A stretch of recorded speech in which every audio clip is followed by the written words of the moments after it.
La palabra de nuestro Dios dice: Nuestros padres adoraron en este monte, y vosotros decís que Jerusalén es el lugar donde se debe adorar.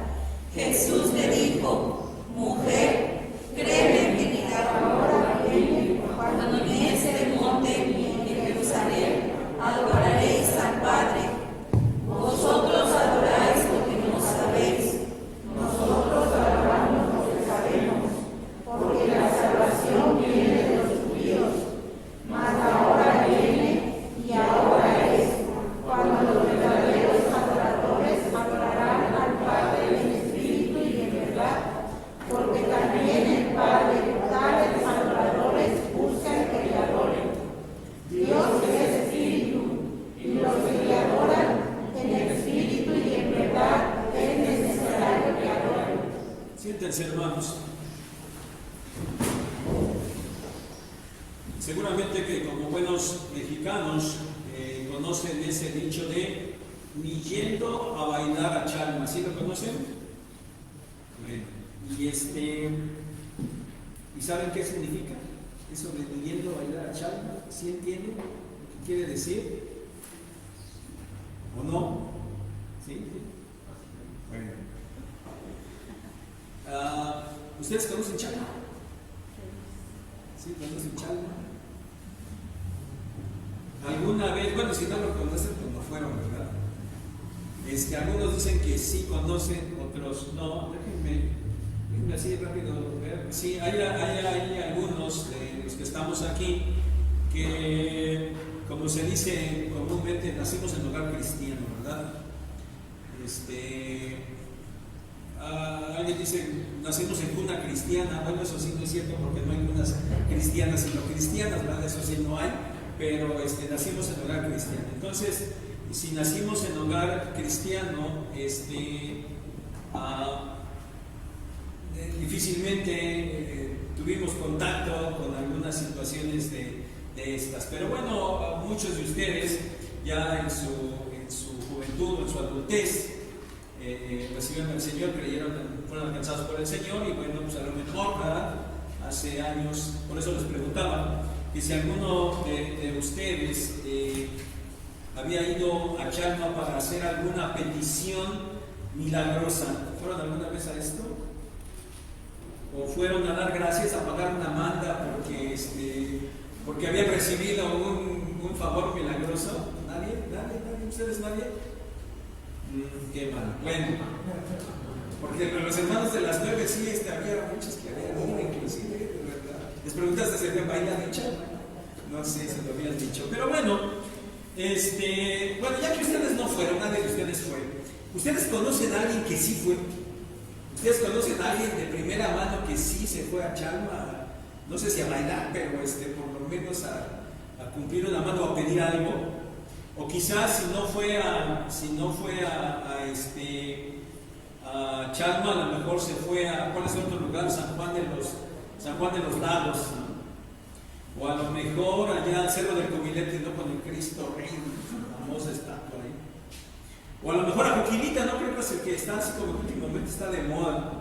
¿Conocen a alguien que haya ido allá a esos lugares a pedir algo o a pagar una manda por algo que recibieron? ¿Sí conocen? Bueno, dado que si no fueron, entonces déjenme preguntarles, ya sé, los que desde pequeños hemos venido a la iglesia, a esta iglesia o a otra iglesia cristiana, obviamente van a estar diciendo que no y que no, ya sé que no. Pero a ver, los que no, antes ustedes se persinaban. ¿Es en serio cómo? Sí, sí. Y yo no fui. Bueno. Se persinaban cuando salían de su casa, se persinaban cuando pasaban por alguna iglesia, porque es lo que normalmente pasa en cualquier imagen, ¿verdad? Cualquier lugar que esté por ahí una imagen, pasan, entonces ustedes se persinaban. ¿Tenían alguna imagen ahí en su casa de alguna virgen o de algún santo? Y cuando pasaban y cuando salían se persinaban delante de él, o pasaban y hasta lo tocaban, lo hacían, ¿no? traían en su carterita o en su bolsa alguna imagen, alguna estampita. O traían alguna cadenita por ahí que a lo mejor les regalaron en sus 15 años, ¿verdad? El padrino les regaló su medallita con alguna virgen o con algún santo por ahí. ¿La usaban? ¿No? ¿Nada de eso? Bueno,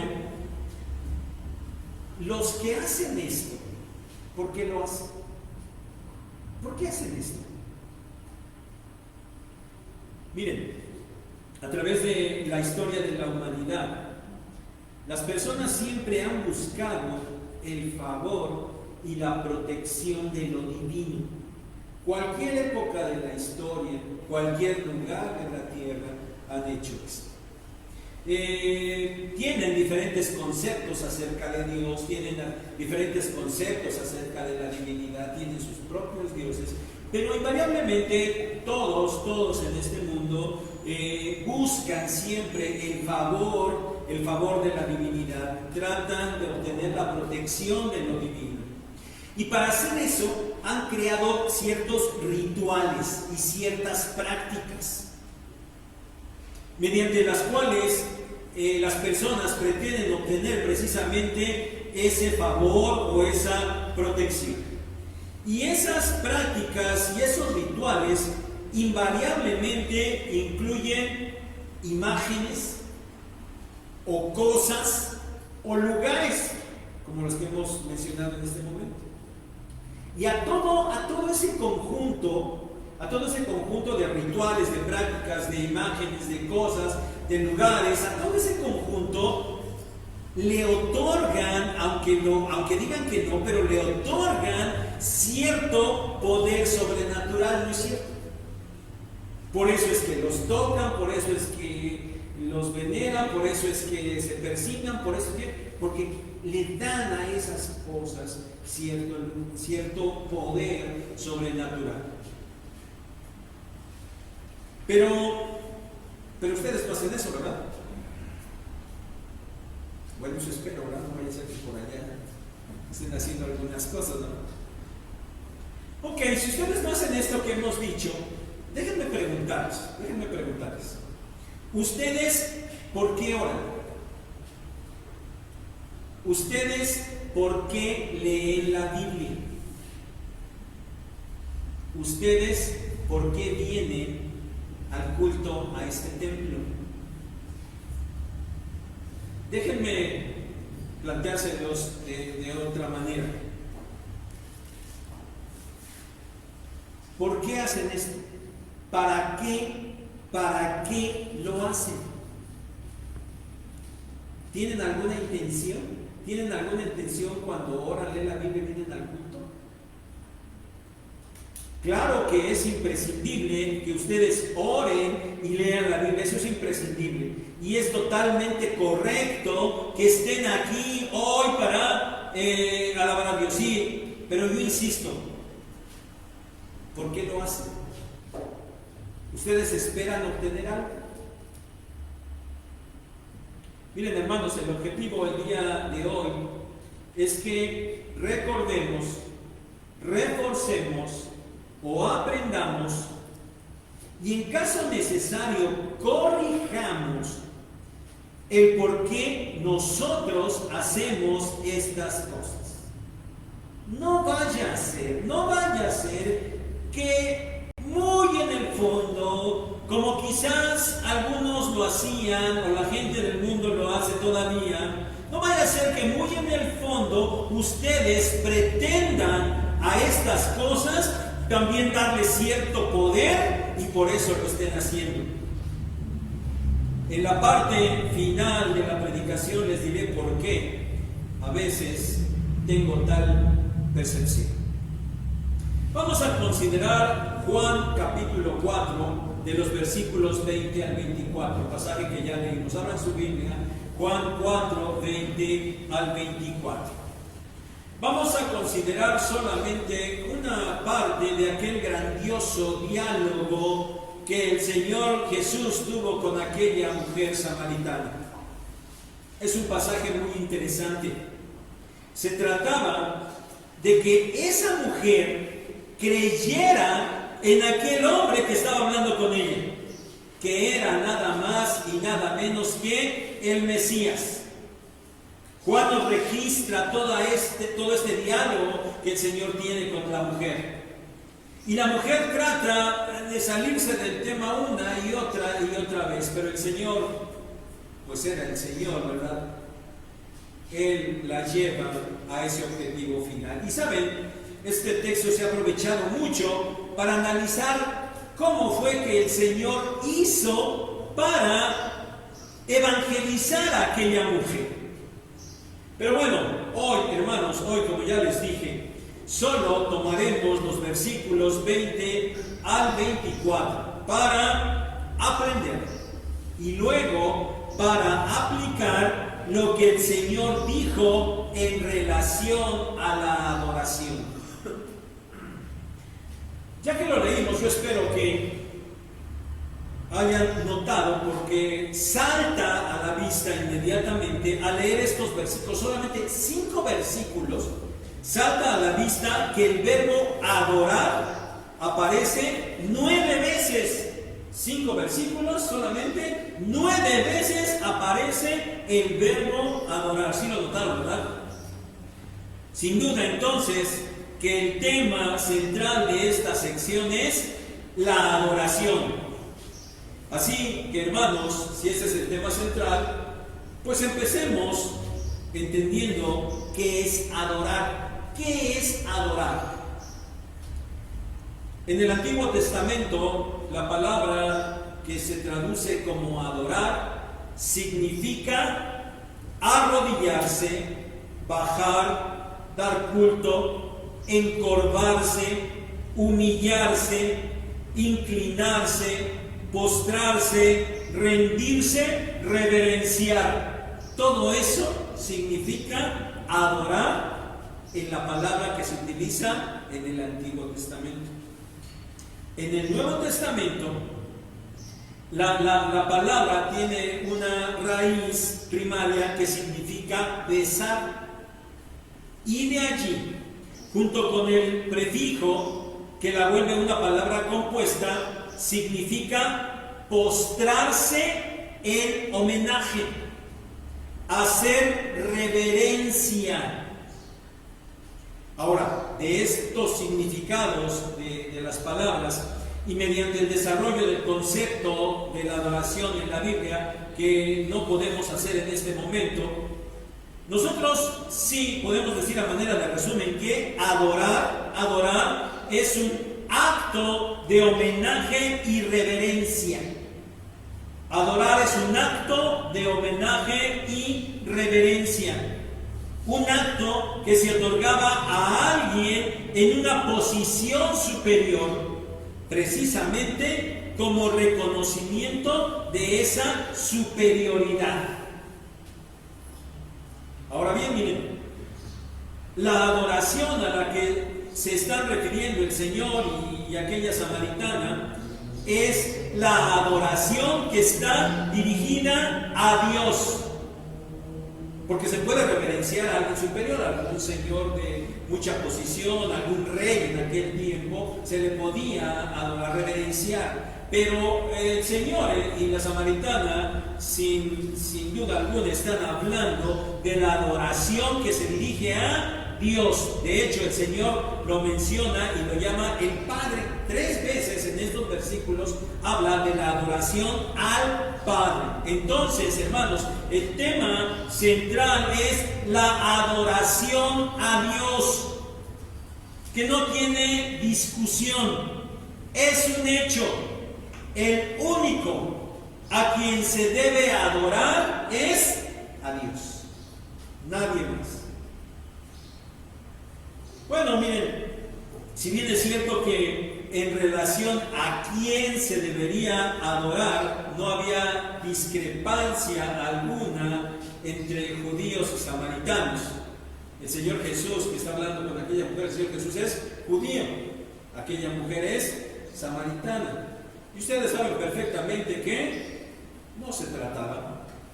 De hecho, los judíos los tenían en un pésimo concepto, porque aquellos samaritanos eran los descendientes de las tribus del reino del norte de Israel, que había sido llevado cautivo por los asirios por allá en el año 722. Y aquel rey de Asiria había traído a hombres, a personas de otras naciones para habitar la parte de, bueno, que a la postre se llamó Samaria. Y entonces los pocos israelitas que habían vivido ahí o que quedaron allí se mezclaron, se casaron con aquellos hombres y mujeres de otros pueblos. De hecho ya no eran una descendencia pura de Israel. Pero bueno, por eso los judíos, que aunque fueron llevados cautivos a Babilonia casi 100 años después, ellos sí se habían mantenido puros, se habían regresado puros a Jerusalén, a la parte de Judea. Y entonces los samaritanos, que de alguna manera también se sentían medio israelitas, bueno, en realidad tenían esos problemas. Los judíos no los querían, aquellos decían que no, que sí, estos que no, y tenían muchos problemas. Los judíos no los toleraban en lo absoluto.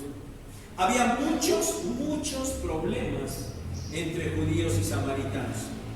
Y uno de esos grandes problemas era en dónde se tenía que adorar a Dios. Estaban de acuerdo en que al único que había que adorar era a Dios. El problema era en dónde había que adorar a Dios. Porque algo era verdad. Debía haber solo un lugar único para adorar a Dios. De hecho, había sido Dios mismo quien lo había ordenado así. Deuteronomio capítulo 12, versículos 1 al 14, 10 dijo: no van a andar adorándome a donde ustedes quieran, va a haber un solo lugar donde mi presencia esté. Eso dijo Dios. El punto era que los samaritanos decían que el lugar correcto para adorar a Dios era el monte Gerizim. Aunque la samaritana en su diálogo con el Señor solo dice este monte, ¿lo notaron? Dice: nuestros padres alabaron en este monte. Sin duda que se refería, o tal vez incluso hasta señalaba al monte Gerizim. ¿Por qué se cree esto? Porque la población donde está desarrollándose este diálogo estaba a las faldas del monte Gerizim. Entonces es el territorio de samaritanos. Entonces es probable que aquella mujer, cuando dijo este monte, pues estaba señalando al monte Gerizim. Y de hecho es sabido que efectivamente los samaritanos tenían como lugar de adoración el monte Gerizim. Inclusive habían construido un templo años antes, que los mismos judíos habían ido por ahí del año 128 y se los habían destruido. Imagínense la pugna tan tremenda entre ellos. Y ahora, por eso, el problema es dónde se debería adorar a Dios. Los samaritanos en el monte Gerizim decían: ese es el lugar correcto. Por su parte, los judíos decían que el lugar correcto para adorar era Jerusalén. Por eso, allí habían construido el templo. Miren, el único que debería ser adorado era Dios. Y para hacerlo había un lugar especial en el cual había que seguir también un ritual especial que también había sido establecido por Dios. Van a ir a un lugar y lo van a hacer de esta manera. Pero en este momento, por lo que estamos viendo en el texto, bueno, centrémonos solo en el lugar. Para adorar a Dios debería haber un lugar real, físico, tangible, especial, único. Esto estaba establecido por la ley misma del Antiguo Testamento. Pero ahora el Señor establece un cambio radical. Él dijo, vean verso 21: la hora viene cuando ni en este monte ni en Jerusalén adoraréis al Padre. Y en el verso 23 el Señor dice: Mas la hora viene y ahora es cuando los verdaderos adoradores adorarán al Padre en espíritu y en verdad. ¿Qué significaba esto? Que la adoración correcta a Dios estaba a punto de dejar de ser en un lugar específico. Ya no importaba aquella discusión, ya no importaba determinar si el lugar correcto era Gerizim o Jerusalén. Ya no sería importante el lugar. Ahora lo importante sería la forma. La adoración debería ser en espíritu y en verdad. Y el Señor añadió en el versículo 24, Dios es espíritu. Y reafirmó lo que ya había dicho. Y los que le adoran en espíritu y en verdad es necesario que adoren. Dios no es un ser material, no es visible, no es tangible. Él es espíritu. Por eso, la adoración correcta no se haría más en un lugar material, en un lugar físico. Debería ser una adoración espiritual. El Señor dijo en espíritu y en verdad. ¿Qué significa esto? Primero, en espíritu. En estos versículos, estas dos palabras no hacen referencia al Espíritu Santo, sino al espíritu del ser humano. La adoración ya no estaría determinada por una serie de rituales externos y correctos, estando en el lugar indicado, con los cuales no importaba si el adorador lo estuviera haciendo desde lo más profundo de su ser, no importaba. Lo correcto era llegar al lugar indicado y hacer todas las cosas de manera correcta. Pero ahora ya no.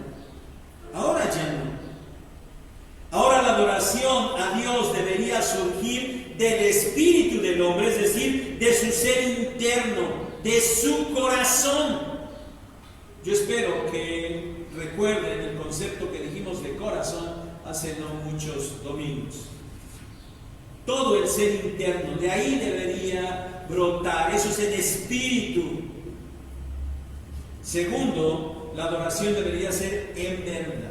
Estas palabras en verdad complementan la forma de la correcta adoración y le dan un sentido único, porque determinan que la adoración que debería surgir del corazón también debería ser verdadera. ¿Y cómo va a suceder esto? Bueno, debería ser consecuente con la enseñanza de las Escrituras.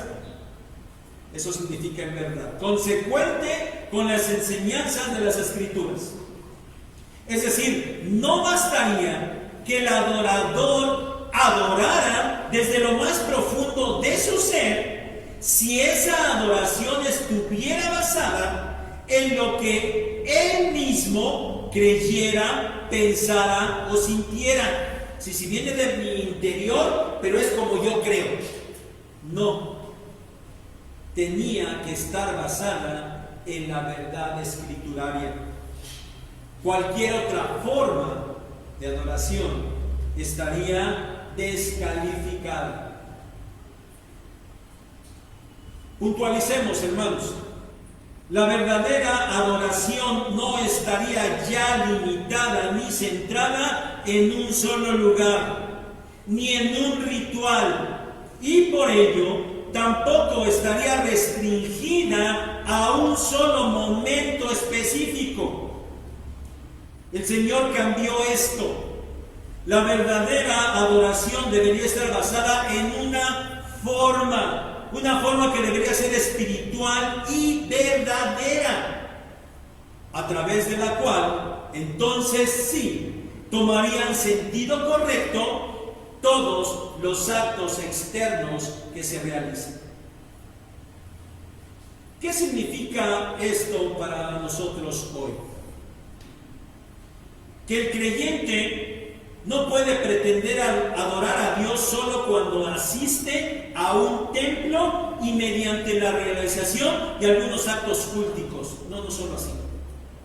Ahora, el creyente debe adorar, es decir, debe inclinarse en reverencia permanente delante de Dios. Y no de una manera física, sino de una manera espiritual.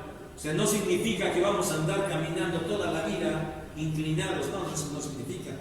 Nuestro corazón debe estar inclinado delante de Dios siempre.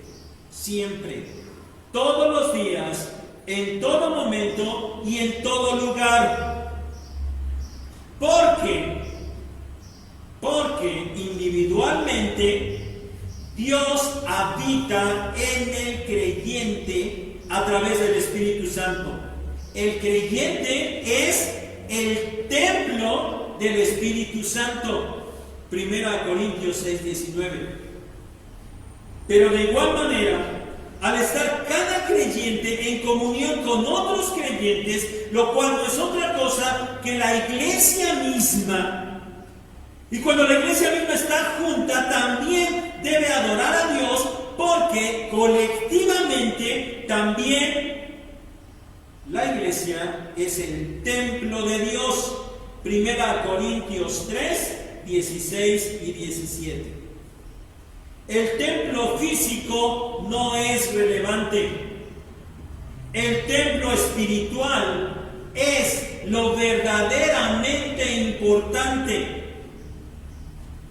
Pero también todo acto de adoración debe ser en espíritu y verdad. Debe salir del interior y estar apegado a lo que la Escritura enseña. Todo acto de adoración que se manifieste externamente debe emanar de lo más profundo del adorador y debe estar apegado a la enseñanza de la Biblia. Por eso nadie puede decir: yo sí adoro de corazón, cuando yo lo siento, cuando a mí me nace, porque así yo creo. Nadie puede decir esto, porque ese como a mí me nace, si no concuerda con lo que la Biblia enseña, entonces no es una adoración en verdad, y entonces no es correcto. Bien, hermanos, ahora que ya tenemos asentada la base escrituraria de la verdadera adoración, consideremos algunas aplicaciones prácticas. Y quizás la primera pregunta que surge es, bueno, si la adoración ya no depende de un lugar específico, entonces ¿para qué venimos los domingos al templo?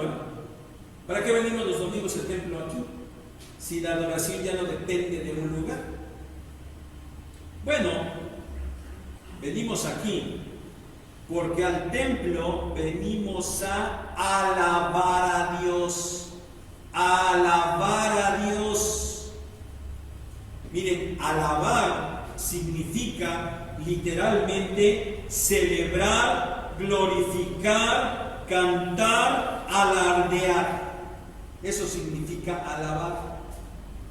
Entonces nosotros venimos a este lugar a celebrar a Dios, a cantarle a Dios, a glorificar a Dios, a alardear de Dios.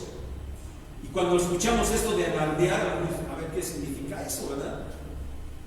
Bueno, alardear tiene distintas connotaciones.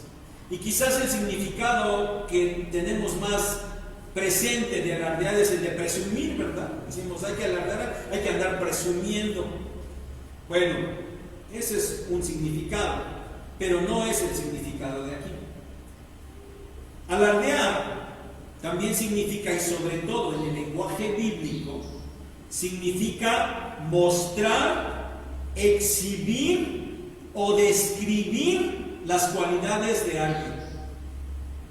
Es decir, nosotros venimos a alardear de Dios, venimos a mostrar, a exhibir o a describir las cualidades de Dios.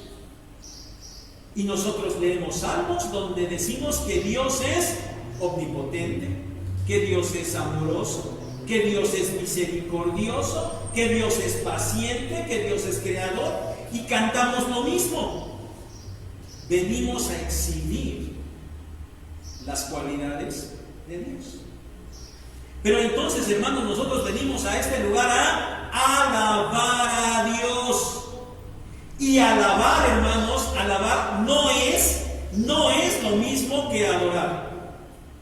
Pero sí es una parte de la adoración. ¿Sí está quedando claro esto? Venimos a alabar a Dios, que ya explicamos qué significa. Y esa alabanza es una parte de la adoración a Dios. Por eso, hermanos, por eso es correcto que nosotros nos reunamos para alabar juntos a Dios. Y en la Biblia tendríamos muchos ejemplos que nosotros vamos a seguir para hacerlo, y no tenemos tiempo para explicarlos. Pero la iglesia se reunía junta para alabar a Dios. Pero a ver, ¿por qué en este lugar? ¿Por qué en este templo? ¿Por qué hay en San Juan a 188? Bueno, miren, sin duda que esto es un asunto un tanto cultural, pero no por eso es incorrecto. De hecho, es útil y es adecuado. Este templo no cumple de ninguna manera la misma función del templo de Jerusalén. Dios dijo, me van a adorar en un solo lugar. Y por eso todo Israel quería adorar a Dios y tenía que trasladarse hasta Jerusalén, al templo. Porque en ese templo Dios había decidido que su presencia se manifestaría. Pero este templo, nuestro templo, no es igual al templo de Jerusalén. Hoy, la presencia de Dios no se manifiesta solo en este lugar.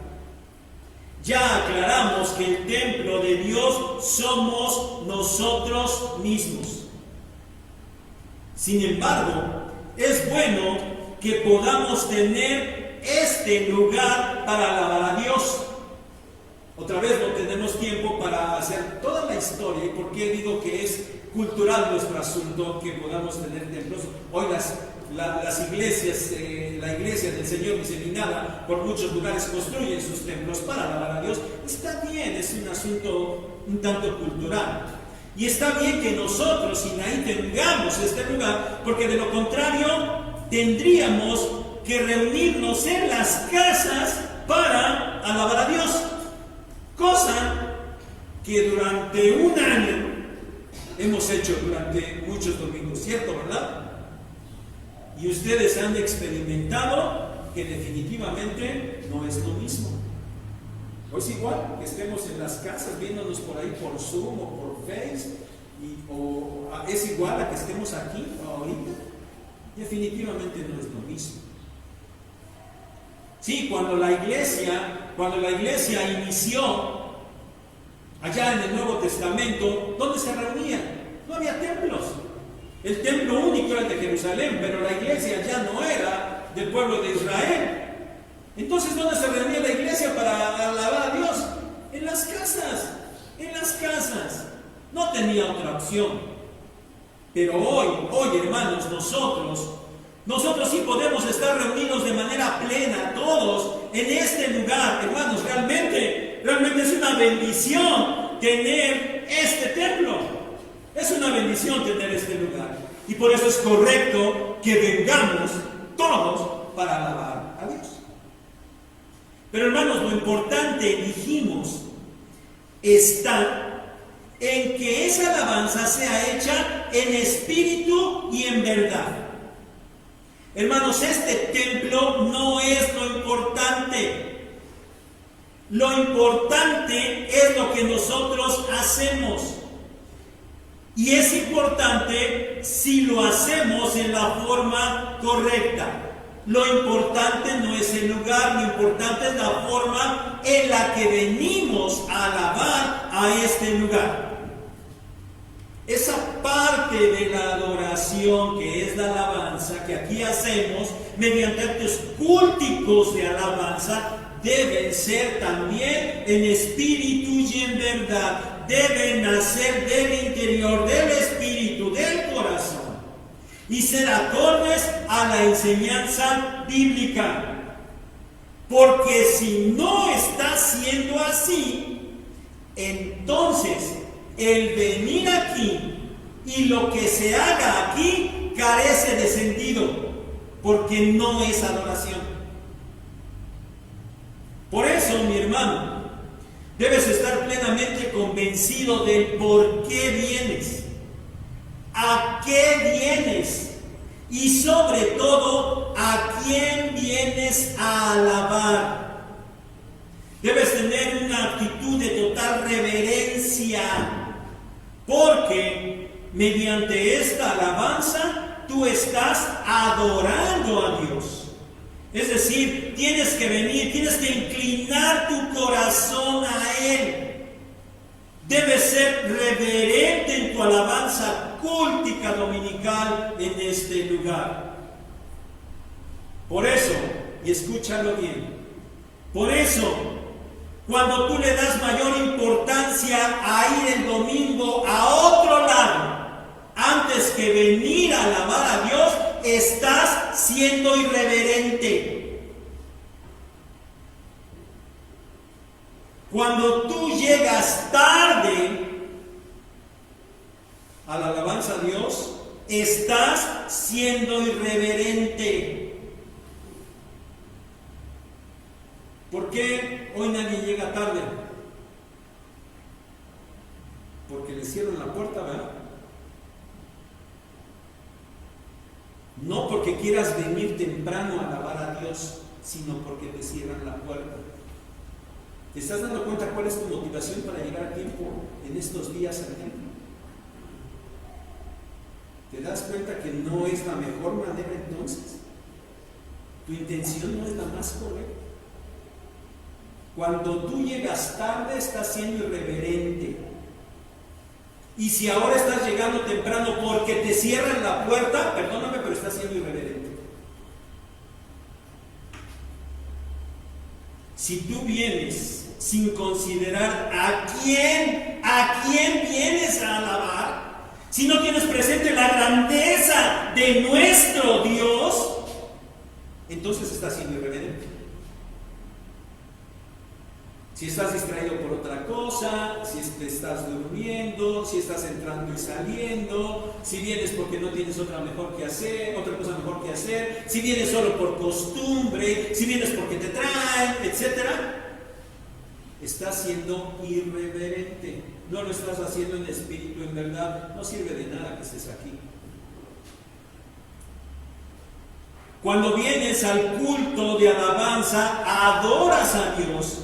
Debes estar plenamente consciente de eso y debes hacerlo basado en lo que la Biblia dice, no en la forma que tú creas. Yo voy al templo, yo voy a lo que voy y lo demás no me interesa. Esa es mi forma, lo que yo crea, lo que yo piense, lo que yo sienta, para ver qué recibo, para ver si lo que se canta me gusta, para ver si lo que dicen está bonito. Hermano, no vienes a eso, vienes a postrarte delante de Dios. Pero como hemos aprendido, la adoración va más allá de esto y debes adorar todos los días, cada momento, en todo lugar. Tu vida debe estar de continuo humillada, postrada ante la presencia de Dios, donde de hecho siempre estás. Porque Dios está en todo lugar. Y sobre todo, Dios está morando en ti. Donde tú vayas, está Dios. Definitivamente tu adoración a Dios debe manifestarse en absolutamente todos los aspectos de tu vida. Pero en este momento solo déjame mencionarte un par de cosas básicas, esenciales. Tu adoración se expresa a través de tu oración y la lectura de la Biblia. Cuando oras, adoras a Dios. Cuando lees su palabra, adoras a Dios. Y de la misma manera debes estar plenamente consciente de eso. Y debes hacerlo basado en lo que la Biblia dice.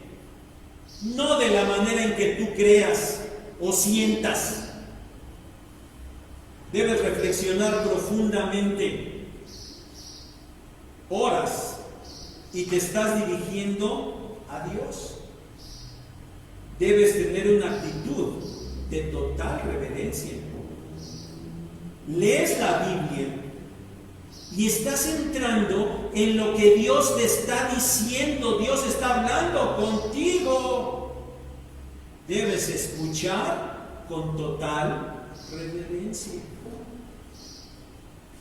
Dije en la introducción que a veces me parece que algunos toman y hacen estas cosas de manera incorrecta, pretendiendo darle un poder sobrenatural, un poder ahí medio esotérico y fetichista. Me explico. Suele pasar continuamente que cuando alguien está en una situación difícil, que cuando alguien tiene un problema, del índole que sea, dice, no, ahora sí voy a leer la Biblia. Tengo un problema, hay que leer la Biblia. Y entonces abre la Biblia y se pone a leer lo que sea, no importa, lo que sea. Ay, voy a leer, ya. ¿Dónde? Aquí está bien, aquí. Un capítulo por lo menos. Ya, leyó un capítulo. Y ya terminó. No importa la parte que sea. No importa que inclusive no entienda nada de lo que está leyendo. Pero bueno, ya cumplió, ¿verdad? Hay que leer. Si digo que yo estoy en un problema, tengo que leer la Biblia. Leo lo que sea. Y luego, para seguir adelante en el proceso, bueno, también hay que orar. Y obviamente ora por su problema, ¿verdad? Para que Dios le resuelva su problema. Hay para completar el proceso, pero el domingo hay que ir al templo, porque el domingo hay que ir al templo, no puedo faltar. No importa que sea un faltista recurrente, no importa que sea un impuntual, no importa, el chiste es llegar a este lugar santo, ¿verdad? Ya leí, ya oré, ya llegué a este lugar, ya. Yo ya hice, ya realicé los actos que tengo que realizar. Ahora le toca a Dios resolverme mi problema porque yo ya hice esto. ¿Se dan cuenta? ¿Cómo le queremos otorgar a la lectura, a la oración y a la alabanza cultica poderes esotéricos? Ya hice lo correcto, ahora Dios tiene que obrar. A eso me refería. Y a veces percibo, mis hermanos, que algunos hacen esto con ese objetivo. Es más, se atreven a negociar. Dios, ya, Señor, ya, ahora sí, ya, me ayúdame, y ahora sí, ahora sí, ya no voy a dejar de leer, ya no voy a dejar de orar, ya no voy a faltar al domingo, es más, ya hasta voy a ir a mis clases del Instituto Bíblico. Pretenden ponerse a negociar con Dios para recibir lo que quieren. Pero esto, mis hermanos, esto es totalmente irreverente. Esto no es adorar, y menos adorar en espíritu y en verdad. No lo es, porque quien esto hace no se está inclinando en reverencia delante de Dios, no está reconociendo quién es Dios. Pretende buscarlo, sí, pero no para reverenciarlo y servirlo, sino para que Dios le sirva a él. Y cuando ya salió del problema, vuelve a la misma situación anterior. Por favor, hay que recapacitar sobre esto. Es grave y hay que corregirlo. Mis hermanos, cada domingo nosotros estudiamos, oramos, le pedimos al Señor que nos ilumine para preparar cada predicación. Le pedimos al Señor que Él nos utilice. Solamente queremos ser instrumentos en manos de Él para transmitir su mensaje a ustedes. Y le pedimos al Señor que Él abra sus mentes y sus corazones para que entiendan el propósito que Dios tiene para nuestras vidas. Hoy, mis hermanos, hoy no es la excepción. Y yo deseo que ustedes comprendan plenamente el sentido de esto, para que ustedes mediten: ¿estoy adorando a Dios? ¿Y lo estoy haciendo en espíritu y verdad? ¿Soy un verdadero adorador? Nuestro Dios, nuestro Padre, busca que le adoremos, reverenciándolo desde lo más profundo de nuestro ser, con la actitud correcta, con el conocimiento correcto que emana de su palabra, todos los días, cada momento, y también los domingos en este lugar. El Señor, nuestro Dios, busca que seamos verdaderos adoradores.